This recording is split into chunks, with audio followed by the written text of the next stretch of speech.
Hello and welcome to At the Controls with Jonathan Ledgard and Mark Gallagher, the podcast that takes inspiration from Formula One, the people, the cars, the technology and the positive philosophy that underpins the sport.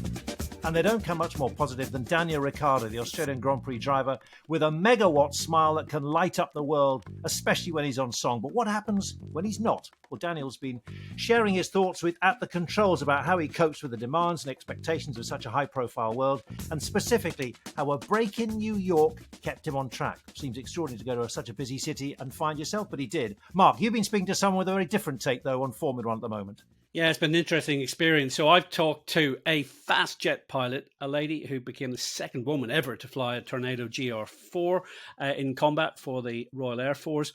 Also talking to someone with really quite a story to tell, a Formula One fan who is a final year neurosurgery student in Beirut and who's been at the epicenter of the tragic events that have happened there in recent days. It's an extraordinary story. You want to listen to that. And also, as motorsport talks confidently about improving diversity, I've been speaking to Carol Glenn, the first black woman to become a race official in the UK. She set up an academy to develop BAME talent across the industry. She wasn't actually at Silverstone, because none of us were at Silverstone, although she could have been there possibly as a marshal in her previous days. But in terms of the two Silverstone Formula One races, if you thought Mercedes were going to run away with the title in 2020, Mark, not so fast, probably, fair to say? God, it was incredible, wasn't it? I mean, I think we came into both of those races thinking this will be a complete Mercedes-Benz walkover. It's the fastest car in Formula One by quite a margin, like by about a second a lap around Silverstone. Honestly, Jonathan, it looked like their cars were too fast for that circuit. They were certainly too fast for their tyres, weren't they? Absolutely. I mean, and you think back to the first race when you thought Lewis Hamilton was lucky to finish on three wheels. You thought he was going to try and do it again in the second race, but of course, Red Bull got their strategy, and with Max Verstappen there as well, they got everything right. Fantastic team performance, really, don't you think? Yeah, it's actually, I think, quite heartening. We were all getting slightly depressed after those first four Grand Prix, thinking, are we actually in for a complete whitewash by Mercedes-Benz? And suddenly to turn up at that second Silverstone race, and I think we really felt that after the last lap or end of race dramas in the first race of Silverstone, we thought Mercedes will certainly tighten their belt or gird their loins. They'll turn up at Silverstone for the second race and absolutely walk away with it. And the opposite happened. It was hotter, the tyres were softer, and all of a sudden Red Bull had the ace card. They have a car which maybe doesn't produce quite the same amount of downforce as a Mercedes-Benz. We certainly know it doesn't have anything like the engine power, particularly in qualifying. Somehow a lot easier on its tyres, and they were able to just run a beautiful race with Max Verstappen in total control. And it was not only great to see, it was great to hear, Jonathan, because I think at one point early in the race, his engineer was telling him, you need to slow down, the tyres are overheating. Max was in total control. He wasn't having any of it. He was going after Mercedes, and he beat them fair and square. Just stay hydrated and sanitize yourself, I think, was the great exchange over the 2 weekends between Max Verstappen and his race engineer. So, Mark, to your fast jet pilot, someone who enjoys flying at 500 miles an hour, barely 100 feet off the ground. Tell us more. Absolutely. Well, if you remember, Jonathan, a couple of episodes back, we had a great chat with former Red Arrows pilot Ben Murphy. But I then came across a book by Mandy Hickson. It's a new book. Now, Mandy is a former RAF fast jet pilot herself, only the second woman ever to have flown Tornado GR4s operationally, and she jumped at the chance of joining us on At the Controls. And I started by asking her about the title of her book, An Officer, Not a Gentleman. Basically, it was just one of the chapters in my book. And as I was reading it, I was going for lots of different thoughts. I personally wanted big bird's eye view, which was basically my call sign used to be Big Bird. And so I thought that was quite relevant. But I was sort of informed that wasn't probably that politically correct. So we looked at different ones. And actually, An Officer, Not a Gentleman just kept on coming back to the front of my mind. And I just think it was so good to have a little bit of a play on the lovely film with Richard Gere. And, it sort of sums up my life, really. Very much an officer, very much a pilot, fast jet pilot, but certainly not a gentleman. Now, let's start right at the beginning. You became interested in flying, I believe, as a result of your maternal grandfather. Just talk to us a little bit about him and the impression that he made on your life. Well, he was an incredible man, actually. And we used to visit him in all the school holidays, and he would drip feed me these stories of, incredible trips that he flew as he was flying the Harvard and the Oxford. And he was an instructor down in South Africa, training all the pilots as well to qualify. And you don't realize it at the time, but they are having a huge influence on you. So as I was growing up, I started to think about aviation more and more and think about flying as a potential job. But it was very much an all-male dominated environment of which women weren't allowed to be pilots in the Air Force at that time. So that door was sort of shut, but certainly as flying went, it was definitely there. Now, your grandfather flew Harvards and Oxfords, and this was during the Second World War, is that correct? Yeah, it was. It was all throughout that period, basically. Throughout my time in the Air Force, he actually, saw my progress and was incredibly proud of everything I achieved. And then sadly, he passed away actually just before I qualified and went to fly Tornadoes. It was the days before mobile phones, and my grandpa was really reaching the very last days of his life and was very, very poorly. And my mum managed to track me down through lots of different phone calls. And I had a big, a tannoy that went out in the airport. Could you, Flight Lieutenant Wells, please come to the desk? And I went to the desk and they said, I'm sorry to say, you could really do with getting up to Yorkshire. Well, I was over in Norwich and we instantly looked at trains and it was going to be a 4-hour train journey, lots of changes. And I turned to my instructor and went, I'm not sure what to do. And he said, but Mandy, in a Hawk, it'll take us 10 minutes. It's straight across the Wash. And so we whipped a plan together. We contacted Humberside Airport. I said to my mum, could you pick me up at the airport? She said, certainly. And we nipped into this Hawk. We took off. We landed 20 minutes later or whatever it was, with my mum very proudly going, that's my daughter. I swanned in through the arrivals, lounge in all my flying kit. And we got to my grandfather and he passed away that evening. And I just think it was a really big move, actually. It was a good call from my instructor at the time. If he'd taken that all the way to the top, it would have taken hours to come through, but he made a decision. And so often we see that middle managers don't make those decisions, and he was happy to be held accountable for it. And what he bought with me was something that money could never buy. He bought an amazing loyalty to the service. And it really emphasized the point that once you join the military and an organization like the RAF, it is a family and they do look after you. Now, let's talk about what's involved in becoming a fast jet pilot and some of the challenges that surely presented themselves to you as a woman wanting to follow that route. But let's maybe start with the practicalities. How on earth do you become a fast jet pilot? Well, through a lot of training, basically. When I first applied to join, I failed all the tests to be a pilot, firstly, which wasn't particularly impressive. I then took them for the second and final time and I failed them again. But I'd had about 160 hours of flying under my belt by this stage. And, I basically had incredible support from a gentleman who was the boss of my university air squadron, another club run by the RAF. And he put his neck on the line and he basically wanted to challenge the system and said, hold on a minute, the RAF has only just opened its doors to girls. Mandy has failed all the tests, yet she has proved herself to be a really capable pilot. And he wanted to challenge that to say maybe the tests are designed for men and not for women. And basically, through his perseverance, I managed to get a branch change to become a pilot. And that's when you start a very lengthy 4.5-year training it was for myself to get to the front line. And you start by flying something quite, easy, propeller aeroplane, traveling at 120 miles an hour. And then each stage, you basically double the speed. You then go to Tucanos and it's now going at 240 miles an hour. And then you end up on Hawks and they're traveling at 420 miles an hour. And suddenly that's where you get the rush. That's where you get that thrill and the speed. And you're in a jet. And RAF Valley is a really intense flying training period. It's just under a year long. And it's like doing an advanced driving test twice a day for an entire year. That's stressful. Now, I've never flown in a fast jet. I've been driving through the Highlands of Scotland or somewhere and seen low-level flying, seen a jet come over a hill or up a valley. How demanding is that kind of training? I mean, at some point you have to do that for the first time. Pretty hair-raising stuff, I would have thought. It is, but again, they are brilliant in how they structure your training. So I guess very much similar to Formula One. You're not just going to get into a Formula One car. You've stepped it up and stepped it up until you're capable of handling that machine. And that is exactly the same as flying. You step it down. So you would start by flying at 500 feet, and then in increments, you would drop down to eventually the 250 feet. And then once you get to the front line, so flying the Tornadoes, you will actually practice something called operational low flying, and that's at 100 feet. Now, if you think of an electrical pylon as 250 feet, you're not even halfway up one of those, traveling at 500 miles an hour. And that is literally completely consuming. You can barely look to the sides. You are looking in front, and you are almost, mirroring the terrain in front of you. That is phenomenal. Now, tell me this: when you're flying at 100 feet, what kind of speed are you doing? So you're traveling at 500 knots, which is probably, someone will correct me on this one, but you can add a few increments. So probably about 550 miles an hour.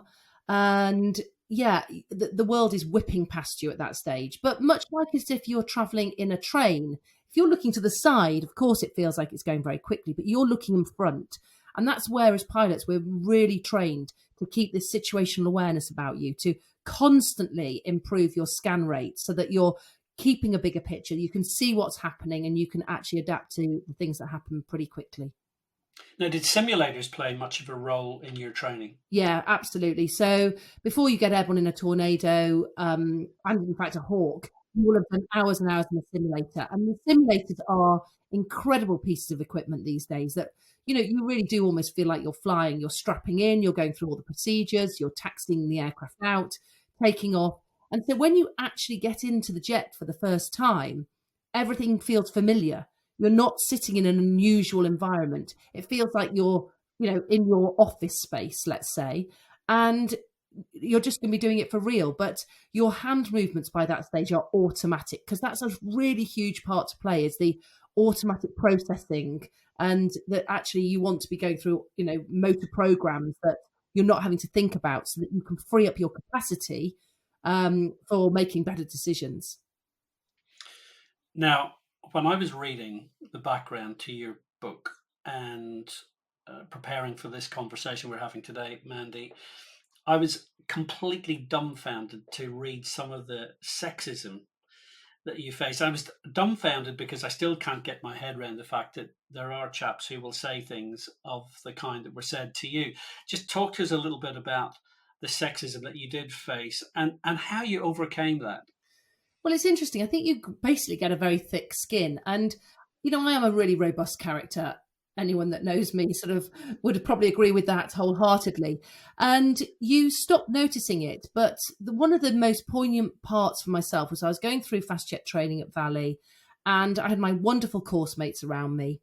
And basically, they were the ones that noticed that every single day, at least once a day, each instructor would make just a small comment to me, not meant actually, in a harmful way, but it would just be a derogatory comment. We can tell which jet Mandy's parked in. It's the one that's not straight. Oh, before Mandy gets out, she'll be taking some time to apply her makeup. If I responded, it would be something about the time of the month. And if every single one of the 20 instructors makes one comment, that's 20 sexist comments a day. And I was just oblivious. I was just, yes, yeah, very funny. But it was my course mates that didn't like it. And they went to the boss on my behalf and said, we don't like this. Please can you have a word with your instructors and actually stop them from making these comments to Mandy? And I just thought that was probably, if you want to know what teamwork's about, that is it, isn't it? It's when people realise what you're going through when you don't even realise it, and they do something about it to change it for the better.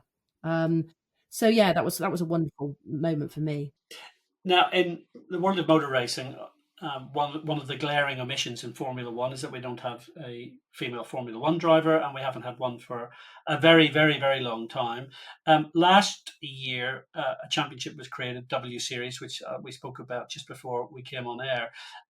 What's your view on a sport like Formula One actually creating what some people would call a segregated category for women to try and fill the pipeline with talent. Do you think that's a worthy approach, or what's your opinion? Yeah, so I think it's a really interesting one, isn't it? So you will have on one side of the argument people saying, well, if women want to compete in an equal playing field, then they should be up against the men. But obviously, if that hasn't been working, because it has never worked until this point, then we've got to do something differently. And so I think it's actually quite forward thinking for the Formula One to actually start thinking, how can we go about changing this? And sometimes we do need to push changes through. Women and men don't compete against each other at Wimbledon. You don't have a women's team against a men's team on the cricket pitch. So actually, for Formula One, yeah, we do want an open playing field, but at the same time, how are you going to get it? And it's the same in business. If we don't start to actually push women up through, then you're never going to get someone that actually can be the CEO if we haven't got that pipeline filled. And so actually, sometimes you have to do something really proactive to make change. Now, let's cut to the nitty gritty of what you ended up doing. You're then flying Tornado GR4s. You did, 3 tours of duty? Yeah, over Iraq. Over Iraq. Just share some of your memories and reflections on that time. Yeah, so it was the build-up to Gulf War II, and we were defending the no-fly zone over southern Iraq. So we were based out of Ali al-Salem, just outside Kuwait. And yeah, basically we would be airborne most days on reconnaissance trips or a show of force, or we were there basically to say, we are present, please do not build up your troops and, your weapons and things. So we were ever present, but we were very much getting engaged, not necessarily on a daily basis. When I say engaged I'm talking about engaged by the enemy as attacks. So I had been shot at by surface-to-air missiles where one locked onto the heat of my engines. I managed to evade the threat by putting out my flares. The missile locked onto my flares, which then exploded about 2 miles from the jet. So that was one hairy night. And I was part of a formation, and we were immediately then tasked to carry out a bombing mission on a target that had been pre-designated, that if an aggressive act was made towards any one of our coalition aircraft, that we would prosecute and attack. So I happened to be leading that night, the 4-ship, and I was probably the most junior on my team. And yet you still continue to lead. It's a really lovely lesson for businesses that so often tasks are given to other people. And when the going gets tough, the boss will leap in and take control. But that doesn't happen in the military. If a junior pilot is leading, they continue to lead. And therefore you get this growth in leadership and decision-making, the accountability, all of those really good things that we talk about all the time. They are so relevant. But that night stands up as one of my most memorable events, which is why actually it's on the back of the book. We called it Break Right, which is what my navigator shouted at me when he saw that we'd been engaged by a missile. He shouted at you probably with a great sense of urgency. Yes, you could say that there was a slightly elevated pitch to his tone, yes. Tell me this, we never get to really talk to people who have done what you've done. What's the experience like to fly a Tornado GR4 in the heat of battle, or just on training over the Scottish Highlands? Yeah, I'm going to focus actually on that low level environment, because that is my favorite environment. So if you can imagine you're flying along, you drop down from height and you start to go incrementally down, and suddenly you're flying really close to the ground. You have a bubble around the aircraft, but as you're going down valleys, these valleys are whipping past so fast. You're looking ahead, and then you'll see somebody on a hill, perhaps walking in the Scottish Highlands, and you think, this is fascinating. A, I am below them. B, they cannot hear or see me yet. And you sort of creep up behind them, and just as you go past, you have that wonderful ability to turn the jet on its side and give them a wave out the top of the canopy.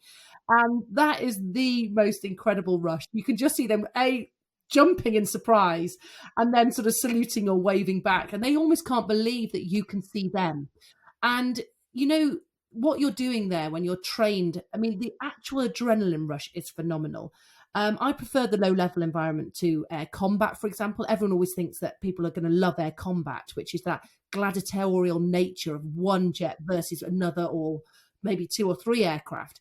And I did enjoy that, but the low level and the precision that is needed for weapons attacks on time, on target, delivered, with absolute precision. I love that attention to detail that you had to have for that environment. and that adrenaline rush of low flying, there is nothing that beats it in the world.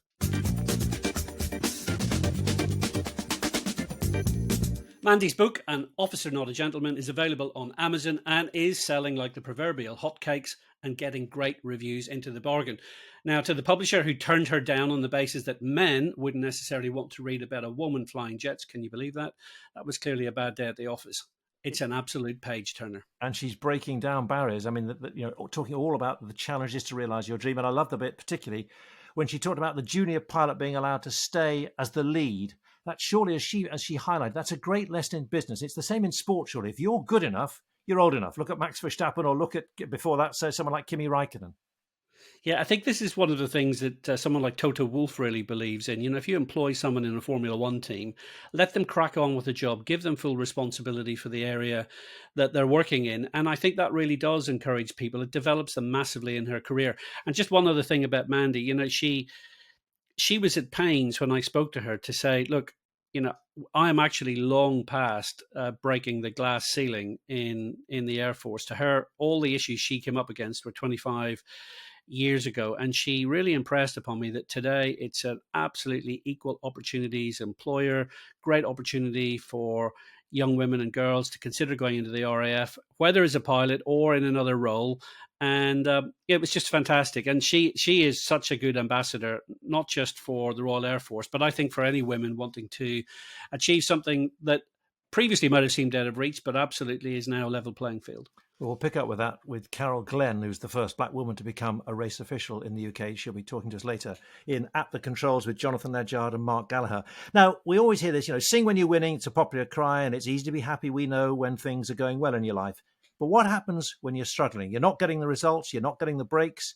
Mental health is understood much more as a vital element of any team success, any player success, which is why the Renault Formula One team asked Daniel Ricciardo to talk to staff about how he has his coping strategies and how he uses them. And that's how we began our chat, Daniel and I, how we cope with all the attention, especially in a sport where risk and danger are ever present. I think we're used to it in terms of like there probably is a greater pressure, but it's kind of all we've ever known. I played some other sports as a kid, but never to this level, not even close. So I guess that's always there, and you become accustomed to it. But once also you've been doing it for so long, you're aware of the risks and I guess the pressure that comes with that. But you put it to the back of your mind, and you just tunnel vision, and you're also quite aware that any of these thoughts are potentially going to slow you down. So yeah, it's on the back burner, I guess. It's a gladiatorial sport, isn't it? It can be seen as macho, it's testosterone fueled. How easy is it to let people know if you're struggling, having a tough time for whatever reason? Yeah, it's I think you use the word macho, and I guess I thought of, it's probably a bit harder for men to break through with that, because there's that perception of, oh yeah, I'm big and strong, and I'm the provider and all this sort of stuff, a lot of old school ways of thinking. But the thing which helps me is having close people around me, and friends and people that I can talk to and trust, and know that if I do get emotional or something, that they're not going to call me weak or anything. They're going to put their arm around me and understand where I'm coming from. So I think that's the biggest thing. I think everyone has the ability to open up. I think at times everyone wants to open up, but it's that uncertainty of who to open up to. So it's just really finding someone you can really lean on. And even if that person you're not sure of, I'm sure 9 times out of 10 they might surprise you, and I'm sure they'll be open ears and open arms. Could you tell anything to a teammate? Because, as you know, in Formula One, that's the benchmark, and any weakness can easily be exploited by a teammate, and you could turn that around, and if someone told you that they were struggling, you go, aye, I'll have you on the track. Yeah, that's a really good question. I think you have to be probably a little bit more selective with what you say to a direct competitor. But on the flip side, I think if you have enough confidence in yourself, a lot of the time you can be happy to put everything on the table, and deep down you're like, okay, well, I'm no longer vulnerable. I've put everything out there, so at least, my plate is clear and now I can just focus on the job. So it can probably work both ways, really. You can go from hero to zero very fast in Formula One, not least on social media. I mean, I'm wondering what your techniques are for handling the stress, the scrutiny, the pressure, the demands. I think it's one thing I've always found helps is having other interests, and I think if my life was only Formula One, I think that would consume me, and the pressures of the sport and not having a good race would probably eat me up inside for too long. If I have a bad race or a moment where I'm unhappy with my performance or what's going on in the sport, yeah, it might consume me for the Sunday evening, but by Monday, I don't know, trying to put my thoughts somewhere else and then go out go play some sports or go see some music, or I think just have an escape. And I think that's important for everyone, whatever your job is, it's to have an interest outside of it that you can go and attend and clear your head a little bit. Is there a moment which you could share, say, from your career when things looked or felt bleak, and then what you learnt from that particular episode? Yeah, there was a highlight for me was back in 2013. It was still relatively early in my F1 career, and I was very strict on myself, like very hard on myself. I was very disciplined with everything, the way I eat and not allowing myself really to have a beer or to go and party. And for a 23, 24-year-old kid, it wasn't really normal. And so in my head, I was doing everything right, and the results, for a few weeks, the results weren't there, and I was kind of banging my head against the wall, wondering what else I could do. So I just got away for a bit. I was like, maybe I'm just putting too much into this, and I'm going down a rabbit hole of trying to look into too many details, where it's like I need to just step away for a bit. So it was the Montreal race, and Montreal is close to New York, and I'd never been to New York. So I was like, I'm just going to go to New York for a few days. And I had some friends with me. So I was like, let's just go and basically just not think or talk about racing and just go to a new city where F1 doesn't exist and have a few drinks and just go out and just kind of just take a break. And that was really the best thing I did. It really eased me in a lot of ways. And also it kind of made me, it made me appreciate the sport, like missing it and, not thinking about it every day. I was then happy to go back into it after that holiday. That's really interesting, because I was going to ask you about the lifestyle, because Formula One is seen as this very glamorous profession, but you're on the road, you're living out of hotels, you're away from family, etc., etc. How do you cope with that? I mean, you did that from early age as well, didn't you? You came to Europe, and I mean, that's a big step. So how have you managed to shape your mind and keep yourself on the straight and narrow when sometimes it's just a hotel room and you? That's one of the hardest things, and I think that's what actually can break a lot of kids, when they move home. And it's really having that long-term vision, and the first years of me living away from home. Yeah, I missed home, and at that point I wasn't earning any money, or I wasn't guaranteed to make it in F1 or anything. But I was like, okay, yes, this isn't particularly perfect right now, but this is what everyone went through. This is what Schumacher went through. This is what all the good guys did, and this is what I have to do to get there if I want to get there. So I just saw it as that, this is a little sacrifice, but ultimately, if this means I can race F1 and get paid to do the job I love, then this is nothing. So it was really just that, and it's all perspective and mindset, and it's understanding that sometimes there is a bit of a slow grind, but if it's going to get you a step closer to what you want, then I think anything's worth it. It's clearly working, because this is your 10th season in Formula One, so you know what you're doing. But I wonder how much you developed as a person as much as a driver, someone who knows the ups and downs. You've talked about Montreal, also someone who's prepared to stand up for what he believes in. I look at Lewis Hamilton, for example, who seems to have grown into this statesman about Black Lives Matter. But in terms of you and your development and what matters to you, would you stay quiet and just stick to racing, or are you quite happy to go, no, I need to speak up here?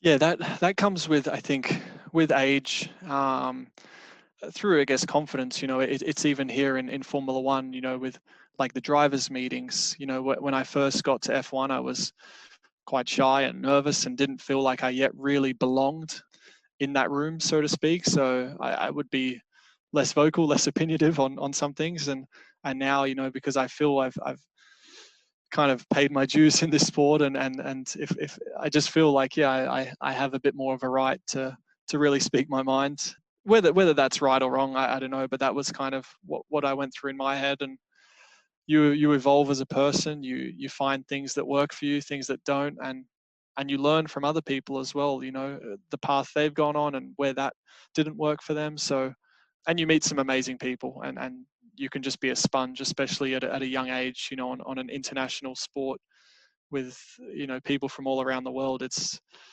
So I think as well, there's, whether it's, like mental health or, Black Lives Matter, a lot of this stuff is new for so many people. And again, it's just allowing yourself to be a little bit vulnerable. And if you really feel strongly about something, then speak up. And I think normally you'll find it can go a long way. And we have that platform as well to do so. He seems so level-headed, don't you think, Mark? And he just is able to ride the storms, the whirlpools in Formula One, but also ride the rapids too.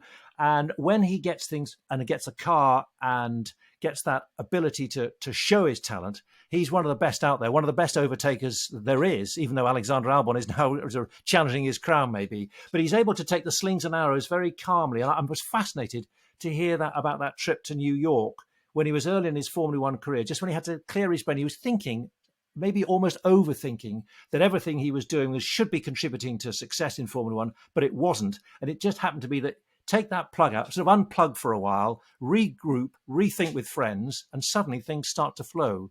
Yeah, that was really interesting because we think of Daniel Ricciardo as not just a great racing driver, but something of a joker. He's always having a good laugh, and he looks like a very jolly individual. So to hear him talking about maybe some of the darker sides of being an elite sports person, very interesting. My big takeaway from listening to Daniel talking to you, Jonathan, is that when we think about some of the criticisms that Lewis Hamilton gets for the fact that he's got so many interests outside of Formula One, what effectively Daniel Ricciardo is saying is that that's a really good thing for your mental approach to the sport, because it's by taking time away and actually doing something completely different that when you get back into the cockpit, back into the hot seat with the team, suddenly you're refreshed and you're able to crack on. So really interesting to hear that in their very different ways, Daniel and Lewis are essentially doing the same thing and really benefiting from it.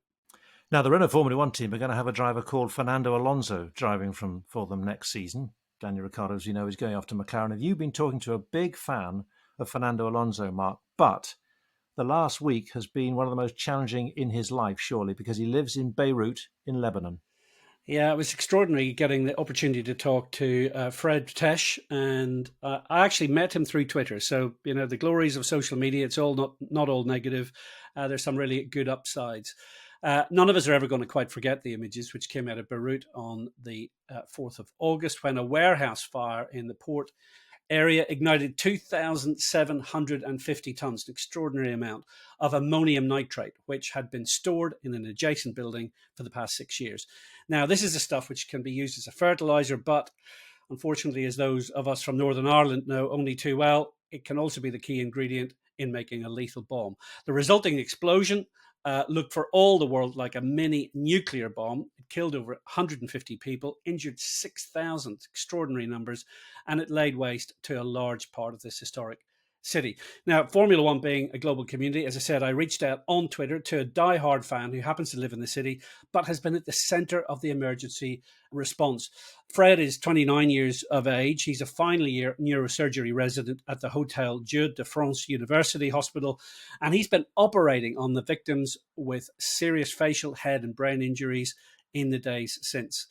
So, Jonathan, while we have all been enjoying back-to-back Grand Prix at Silverstone, Fred, our fellow fan, has had a week that he would much rather forget. And I started by asking him how he became a fan of our sport. I remember watching my first F1 Grand Prix back when I was 12 years old. This is like 17 years ago. I started becoming a fan. I just liked the sound of cars. I just liked racing, and I developed this passion. I became a diehard fan quite rapidly. Even waking up in the middle of the night, let's say, for example, when the Grand Prix took place in Melbourne, Australia, mom was like, "What are you doing in the middle of the night?" And no, there's a Formula One Grand Prix. No way to miss this one. I understand you're a fan of Fernando Alonso's. Is that correct? Yeah, I'm a fan of Fernando Alonso. I'm a big fan of Fernando Alonso. I mean, this guy really grabbed my attention with his explosive starts, with his. Let's not talk about his personality, a bit, let's say, moody, but I guess he's a brilliant driver. To me, he's maybe the biggest driver the F1 scene has seen in the last decade or so, Senna aside. I have to make an admission to you, which is that Fernando has blocked me on Twitter. Oh. Yeah, he blocked me on Twitter because on the BBC I criticized him for being quite rude about Honda when Honda were supplying engines to McLaren, and I think his manager didn't like what I said.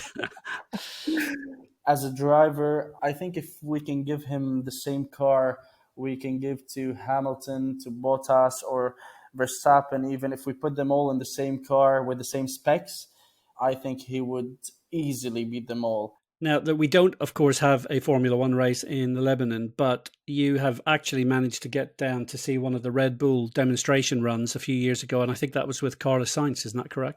Absolutely, that was with Carlos Sainz. And it was a very nice experience. You know, a few people know that back in 1999, there was a plan to host a Beirut Grand Prix in the middle of downtown Beirut. So it would have been a Monaco thing, a Monaco circuit like. And this is where the demonstration happened. The Red Bull thing was really nice. There's a big community of F1 fans in here who would love to have a Grand Prix here. Now, let's just talk about what happened, because just tell us about what happened on Tuesday evening in Beirut and your personal experience of that. Yeah, well, Tuesday evening was a sad day in the history of Beirut and Lebanon. I was home, just a couple of meters away from my hospital, the hospital I work at. I'm a neurosurgery fellow there. So I was resting home in front of my laptop, and all of a sudden, everything around me started moving. I thought at first that it was an earthquake happening, and I couldn't even have time to think what to do next. I just grabbed my stuff, and while things were still moving around me, I live on the ground floor, so I thought, oh God, now the whole building will collapse on me. So I was going towards the door, and this is when the explosion happened. The blast was loud. Anyone who heard it thought it happened right next to them, and then there was silence. I don't think even talking or seeing pictures or videos about what happened can give it justice, because you had to be there to really know how severe things were, how traumatizing things were. I mean, I just went straight to the OR, to the operation room. I skipped the ER, the emergency department that was filled with patients, and they were piled up around the on beds, on the floor, outside. It was just a nightmare. As soon as I entered the OR, it was like a war zone. It was apocalyptic scenes. It's like you're in a horror movie, and you want to wake up from this nightmare. We tried to do some sort of triage, and to see what case was urgent, what case could wait a bit, but we had to, of course, take care of the ones who were vital first, then the others. Uh, and when it comes to my field of work in neurosurgery, of course, we had many patients, many injuries related to the face and to the brain itself. Sadly enough, they tackled mostly young people, and we operated on some when we even knew the prognosis was very dark and we wouldn't be able to save them. But just for the sake of doing so, the heart was beating, so we had to do what we had to do. And after that, we'll leave it to the natural evolution of things, because we've operated on a child who was 3 years old. Yeah, it was sad. It was very sad, traumatic at the same time, if I may say. And we kept on pushing. We started working around 6:30 p.m., just right after the explosion happened, and I couldn't look at my phone, and I was moving from chamber to from room from an operation room to another, from patient to patient, up until 3:34 a.m. nonstop. Then could barely sleep that night. Then the second day, the cycle repeated, and so on and so forth. So we've been really suffering physically and mentally. We're devastated, but we're trying to find some support among each other. Plagued with insomnia, lack of food, but the adrenaline keeps us going forward. And just like in Formula One, you want to cross the finish line and manage to save as many people as possible. Inevitably, the news headlines around the world, certainly here in Europe, the news headlines will start to disappear about Beirut probably after a week or 10 days. How long do you think this is going to affect your city? This is what do you think the impact will be long term on Beirut and on the Lebanon? This is very tough to answer, but at the same time, it's going to be a sad answer, because I think Beirut, although it will rebuild itself and it will take some time to rebuild itself, I don't know how much people are going to be able to rebuild themselves mentally and psychologically, because this is the most important part. The lives we lost, the homes we lost, the Beirut we lost, everything. Some people have nothing but ruins left. Nothing. No family members, no house to shelter them. It's gonna take a long while, a very long while, to recover from this. I couldn't even imagine, in fact, that one day at 29 I would live to experience such a thing. Now, as you know, Formula One is a global sport. It's followed by many tens, indeed hundreds of millions of people around the world, and everyone's been shocked by what they've seen on TV. What would your message be to the Formula One community about the way in which they might be able to assist you and the people in Beirut if they want to provide more than just social media support with messages? Yeah, I've checked some of the accounts of drivers and F1 staff and responsible people, and I've seen some emotional posts and posts of support from Perez, Leclerc, Jean Todt, Hamilton, Gasly, to name a few. These were moving. These were very nice, but I think this is not enough. We know that Formula One, just like tennis, are wealthy communities, and people there could help pretty much, especially financially. Just like Formula One this year adopted this message, we race as one. I hope that we could use something of the sort for Beirut, and we say we will build it as one as well. I'm always amazed talking to people who've been through extraordinary experiences, life-changing, potentially life-shattering experiences, how calm and detached they sound. I mean, he is a surgeon. So as we know from our experience talking to Martin Elliott earlier in the series about how surgeons at Great Ormond Street Hospital learnt from Formula One, how clinical they can be, how detached they have to be, because it is a very emotional and very challenging environment in which they work, and you have to be absolutely removed, as you might say, from what you're dealing with. But the way he was able to separate his love of Formula One, his passion for Fernando Alonso and Renault, and then exactly what he had to go through is extraordinary. And I also was struck by how he wanted Formula One to put actions behind their words of support on Twitter, because so many people can do lots of things on Twitter by just saying things about, I really feel for people, RIP, and so on. But actually, it's doing something which really counts, don't you think? Yeah, it was very much the case that he was appreciative of the fact that so many people in Formula One had put messages on social media about the Beirut explosion. And it's something that I haven't ever really thought about before, because we see all of these worthy comments and we kind of gloss over them. And Fred was really at pains to point out to me during our whole conversation that when, as a Formula One fan in Beirut, when you come online and you see that Sergio Perez has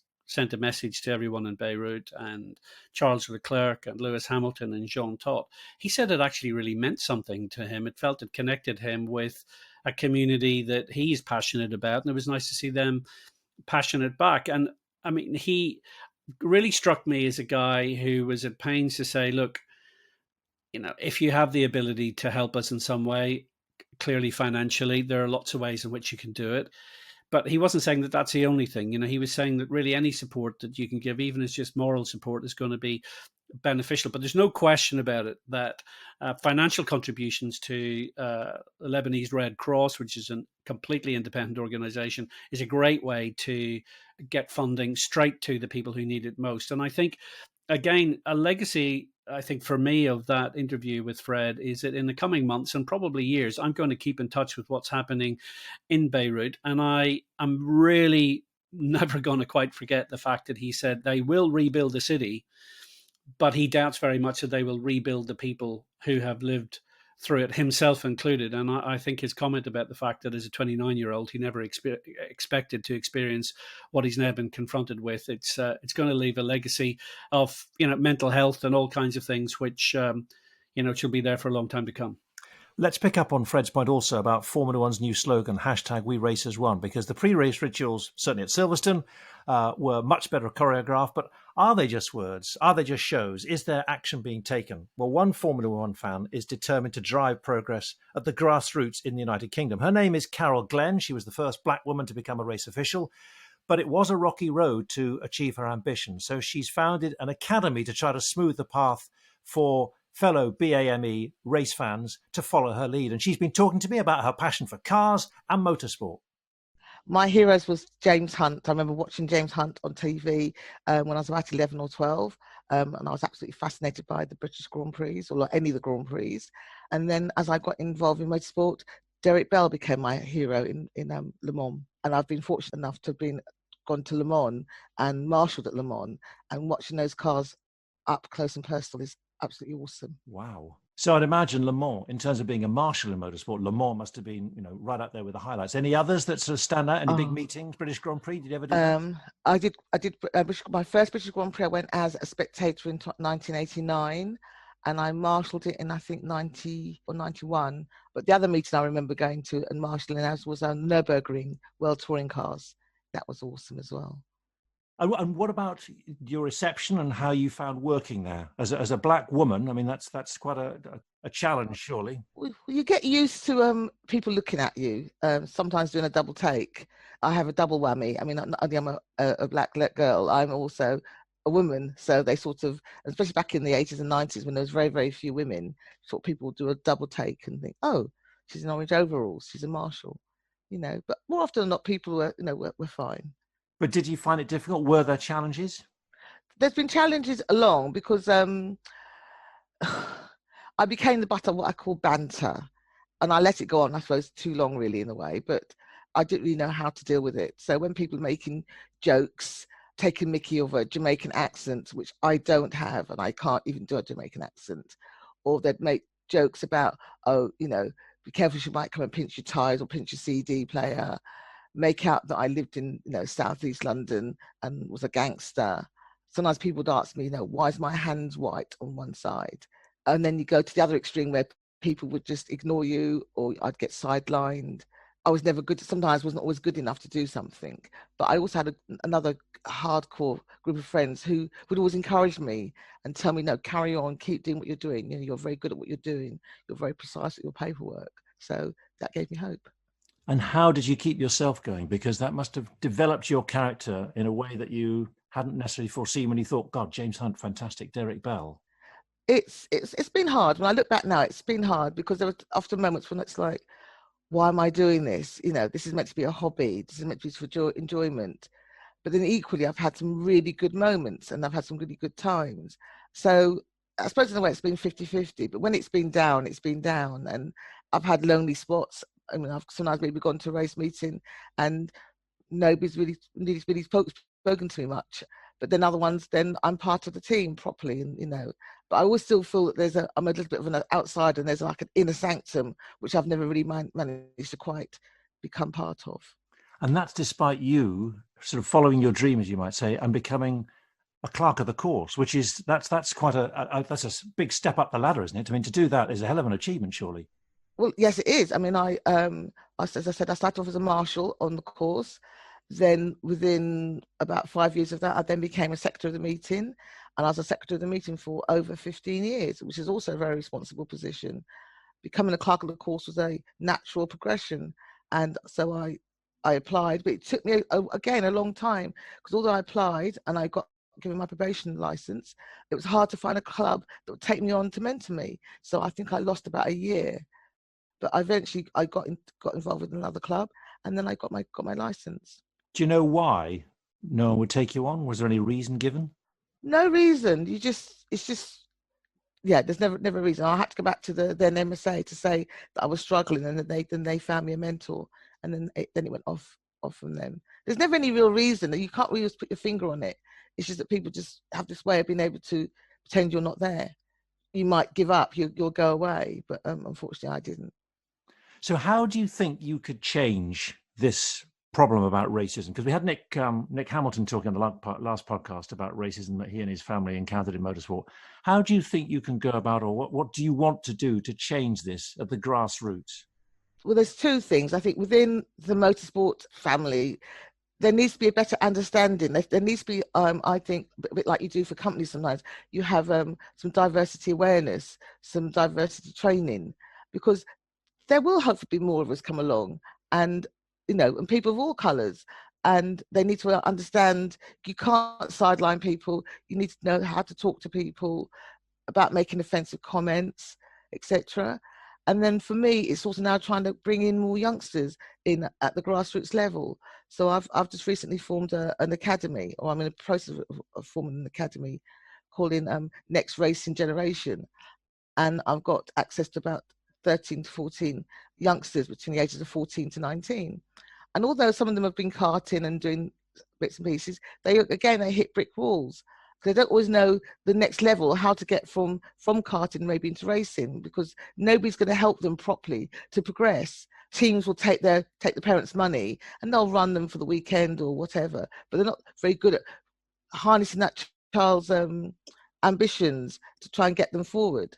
I'm also wanting to talk to into schools and talk to them about their next steps in education, let them be aware that there's all sorts of courses they can do. You can do engineering, you can become a designer, and what colleges and universities you need to attend. I'll encourage them to go to Autosport on a Thursday and Friday when all the education and all the universities are available to get all the information. And it's all of that, hopefully a all round holistic thing. That's a lot on your plate. I mean, are you getting any help at all? I mean, have you spoken to any of the sort of Motorsport UK, or any of you've mentioned the MSA, the BARC and so on? Have any of these organisations in the UK, the motoring organisations, who might be able to help you and sort of work in partnership with you? Oh, hopefully. I mean, none of them have approached me yet, so I think it's going to have to be me now knocking on their doors to say, this is what I think, we should try and do. Can we work together and do it? So that's going to be my next step. And what about Lewis Hamilton's lead on this? The Black Lives Matter movement, and also his foundation, which he set up, looking to extend diversity, not just into drivers, but also engineering and across the whole motorsport industry. Well, I am now trying to tap into that. So that's another reason why I formed the academy. So I am on their radar at the moment, and I'll also look at some of the other initiatives that are around. So I also want to look at the F1. And I've also recently found out that the Mayor of London has got a sporting grant as well. So I'm going to also try and look at that. You're not like a mission. You are now determined to make a change, to make a difference. That is going to be hopefully my legacy. I've got to the stage now that I want to make a change. If I can't get any further within my motorsport, which I'm carrying on doing, but I want to make a difference to anybody coming up behind me, both as either a driver and both as an official, because I also want to try and get more people of colour involved as being a marshal, because it's a lovely way of giving you some more experience. especially if you're maybe a student wanting to get more things on your CV, because when you're a marshal, you're given roles to do of importance, and there's detailed attention, and it's a really good way of being A, to watch some racing, and B, to do something that's responsible. You've got to admire her passion and her determination to make contact with Lewis Hamilton and any bodies that are out there who she feels who can help. And it's because she's loved the sport and she's followed it for 30 years or more, right from the start with James Hunt and Derek Bell and so on. And I'm fascinated to stay in touch with her as much as you're going to stay in touch with Fred, to see how much progress, how much change can be brought about. Yeah, I just loved it listening to her. She's obviously such a completely passionate fan of the sport. I mean, I think the fact that she likes James Hunt probably gives a slight clue to her age, shall I say. And then, of course, Derek Bell. So she has her big favourites, very famous names from the sport. But as you say, I think, David Richards and the people at Motorsport UK, they can do with people like Carol being at the centre of some of the initiatives that they're bringing into play, because here's someone at the coalface of the sport, and she's clearly been doing a great job. And she was clearly watching all the races happening at Silverstone and so on. And let's just, before we finish, touch on two Germans, shall we? Let's go positive first. Nico Hülkenberg, who was called in at the last minute to race for Racing Point because of the COVID-19 infection for Sergio Perez, didn't make it to the start grid for the British Grand Prix, but was there for the 70th anniversary race and was, in with a shout, should we say, of a podium at one stage. He's still yet to score one in Formula One. But how much good has he done his case for a return to Formula One? A lot of people say he'd retired. Well, he hadn't at all. He was desperately stayed on in Formula One if he could. But in terms of a return in 2021, can you see that? I can certainly see him being back in Formula One in some capacity in 2021, maybe even just as a reserve driver. But I think he certainly warrants a second look by everyone at someone who could be a race driver again. And I mean, I love Nico for lots of reasons. First of all, when I competed in A1 GP, he won the championship for Germany in A1 Grand Prix first season. That team was run by Willy Weber, and I remember Michael Schumacher, no less, coming to support Nico at that time. And then I loved him a lot more, actually, in 2010 when I was running Cosworth, because he brought Cosworth its last ever pole position in Formula One, Brazil, in 2010 when he was driving for Williams. So I was delighted to see him come back for what is effectively my old team, Jordan, now Racing Point. And that third place on the grid on Saturday was absolutely extraordinary. I mean, to put it into perspective, he was the fastest man on the circuit, bar the two Mercedes-Benz cars, which are a second a lap quicker than everyone else in qualifying. So he was absolutely nailing it. And I think he's done himself a power of good. So let's hope it's not the end of the line again for Nico Hülkenberg. One final thing, we talked, Jonathan, quite a lot about sort of the mental focus required in our sport. I am a great believer that sometimes when drivers have a little bit of time away from the sport, and actually particularly when they think it's all over, it reignites the flame in their belly. And when they get back in the cockpit, if they get that chance, often you can see a resurgence. And I suspect that Nico Hülkenberg has spent much of the last 8 months wondering what he's going to do with the rest of his life. And the answer was get back in the cockpit of a Racing Point and stick it on the second row of the grid. Have you been reading my mind? That was exactly what I was going to say, because that actually leads into the other German, Sebastian Vettel. End of the line, question mark. I mean, that team radio criticism saying, you got the strategy wrong. He's not driving himself particularly well either, because that spin early on was not impressive. There seems to be a real breakdown of relations. And there are those who would say in a sporting environment, when a star player and a team has fallen out, you need to find a way out of this quickly, because otherwise it does nobody any favours. Absolutely. I mean, I'm thinking about the second half of the 1999 season when Damon Hill was driving for us at Jordan and he wanted to retire, and, things were going pear-shaped left, right and centre. And, it was just, I mean, really, he should have stopped and we should have stopped as well with Damon, because you're right. When you're right in sport, when someone's mind has gone, or when the team's focus on that person has drifted, you really need to move on. And it was really a shame to see Sebastian. I mean, interesting in that 70th anniversary Grand Prix, I mean, he made the mistake on the first lap. He got all crossed up, had a massive tank slapper, had a huge spin. And then after the race, said to the team, our strategy was rubbish. And then Mattia Binotto came back and said, well, no, actually, if you hadn't spun in the first lap, that would have been, would have been a lot better. So you've got, they're at loggerheads. My personal view on it, if I was Lawrence Stroll, and bearing in mind this guy has got many billions of dollars and has just acquired the Aston Martin company and is about to rebrand Racing Point as Aston Martin. If I was Lawrence Stroll, I would unhesitatingly put Sebastian Vettel in the second Aston Martin alongside Lance Stroll next year. To do that, I would take him away from Ferrari at the earliest possible opportunity. I would get him to go and have a big long holiday, to laugh, to play, to rest, to relax, and to come back into a team that puts both its arms around him. And then I would build that team around Sebastian Vettel through the 2021 and 22 season, because I am 100% sure that this guy is just having a tough moment, not helped by the team that he's been driving for. And if he can be rebuilt in terms of his confidence and his focus, I think we'd see a hugely motivated Sebastian Vettel come back. And he only has to do one thing. He only has to give Aston Martin its first victory in Formula One in what is effectively a very controversially got a lot of assistance from Mercedes-Benz in recent years.